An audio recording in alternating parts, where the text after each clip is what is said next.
by a lot of people. So being interviewed by international, what's it called? International entrepreneurs. And if you're joining us on the video, hey there, it's Christine Nielsen, Coach C, and this is the Daily C on Coach C, and we're also doing the podcast at the same time.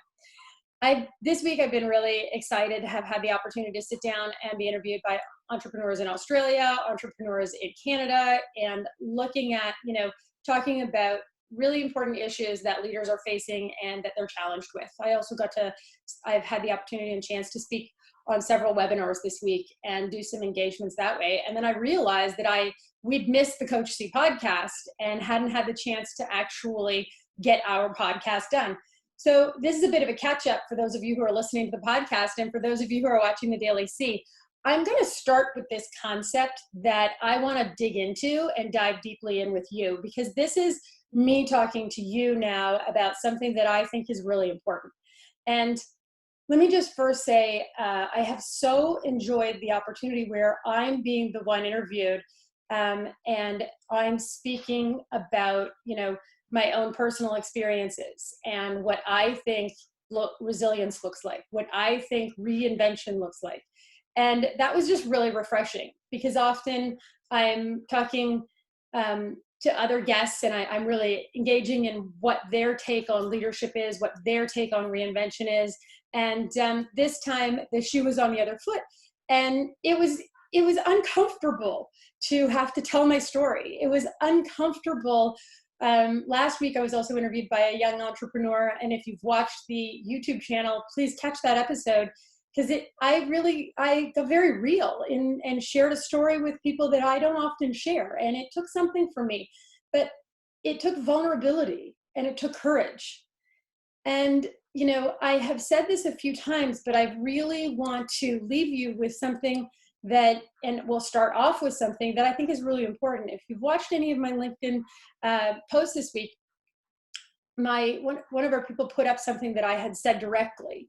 And that is that at any moment, we're one thought away from taking our life in a completely different direction. So imagine that you're either moving into an opportunity, or you're moving into your authenticity, or you're moving into something. What's that something?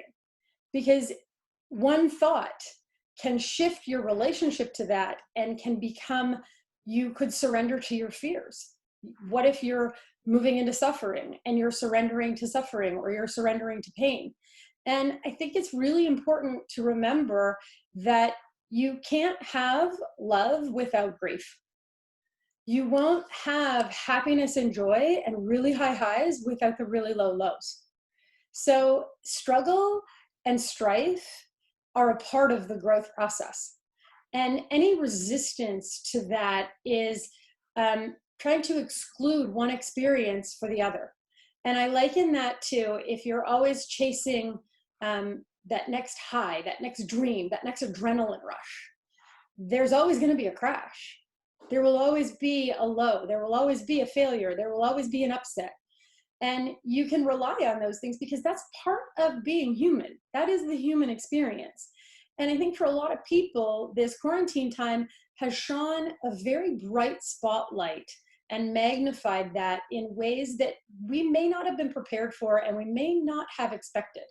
So some of us are looking at resetting and reinventing, and I've been busier than I've ever been, not only in creating new opportunities with my clients and really coming up with some extraordinary business ideas for my clients and taking on new clients, but also in the opportunity to reinvent my own business. And what does my business strategy look like? And who do I want to partner with going forward?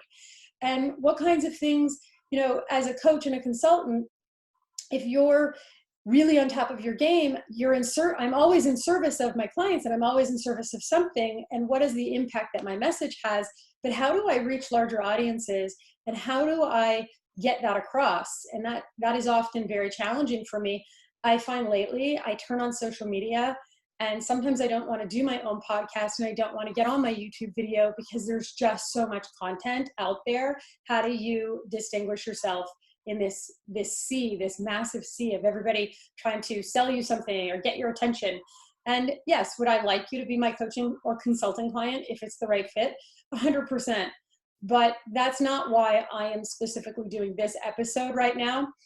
And I'm challenged by that because I don't want to be the anti-person who also doesn't do anything. Because if I don't put my voice out there, then I'm leaving it on the table. And I heard myself say in an interview this week, whatever you do, don't leave it on the table. Don't leave your dreams on the table. And my job in life is about making a difference with people and being able to get up and help inspire them and motivate them for that what's next. And I know that I am one thought away from selling out on that. I'm one thought away from selling out on that all the time. I will see people and I'll compare myself to those other people.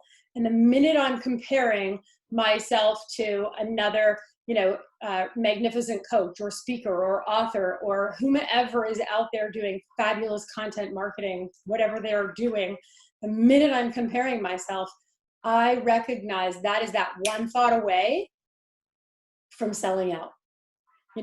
Last week, I think I mentioned we have this whole concept and notion of FOMO.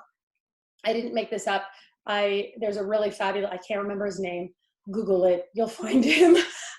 But he's a really fantastic speaker and author and researcher. FOMO is fear of missing out. And I took it another level deep and I said, what if it's not the fear of missing out? What if it's the fear of what other people think? And what if it's also the fear of what happens when you make it? And there's this heightened level of responsibility for saying what you wanted. And I remember the first time I had shared with somebody, one of my coaches, that, I'd had this hidden dream that I always wanted to be on the same stages as Tony Robbins and some of the big gurus. And I had never told anybody that. I'd never shared that. I'd always been, very quiet, corporate coach, consultant, leading to rooms of 500, 1,000. That was the tops for me. And then when I said it, my coach started holding me to account for that. And he was the one responsible for putting me on stages and in front. And JT Fox is my coach.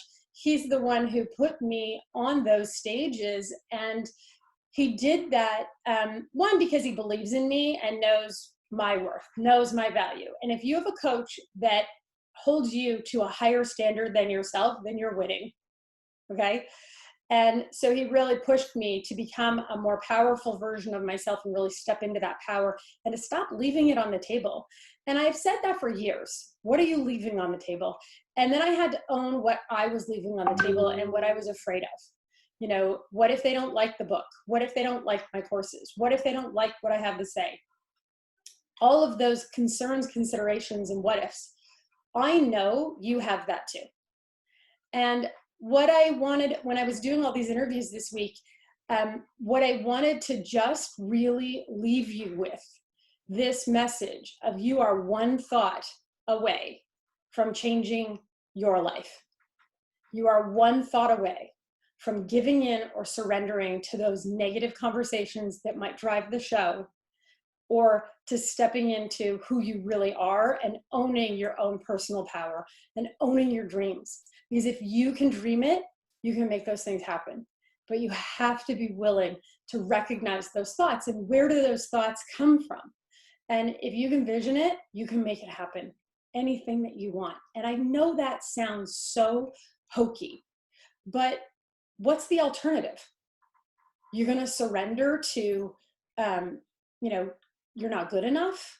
You're going to surrender to some conversation because somebody called you a carrot top when you were a little girl, or the guy you wanted didn't want you back, or the girl you wanted didn't want you back. Like, you're going to surrender to some negative conversation that happened when you were 13 or 14 years old?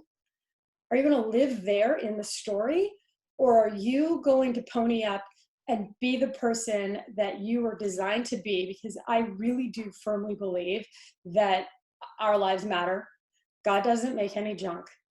And I'm here to make an impact and a difference, and you're here to make an impact and difference.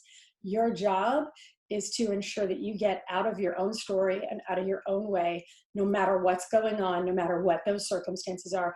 You're one thought away from taking action to your what's next. And as small or as big as that might be, small or big, it's irrelevant. I just wanted to do this podcast and to do this video to say to you, as we round out the week, take a few minutes and write down, regardless of any circumstances in your life, what do you want? And what vision do you have for yourself? And don't let anything get in your way of making that happen. And you might be in deep grief. You might have gone through something incredibly traumatic. Please don't step over your grief. Please, during this time, I do understand that a lot of people are suffering. There's so many thousands and millions of people suffering right now. I don't take that lightly, but if you're listening to this and you're watching this and you have that suffering, have your suffering, but don't surrender your dreams. Don't leave it on the table. That's it. That's the Daily C. And thank you so much for listening to this week's Coach C podcast. I kept it short. I kept it simple. I want you left with that message, and I hope that it propels you to greatness throughout the rest of the next 48 hours. And I'll be back again on Monday, back in the office. Actually, I'm going to be working all weekend, or at least parts of it. And I just wish you the best that you can be in the circumstances that you have today, and just for today.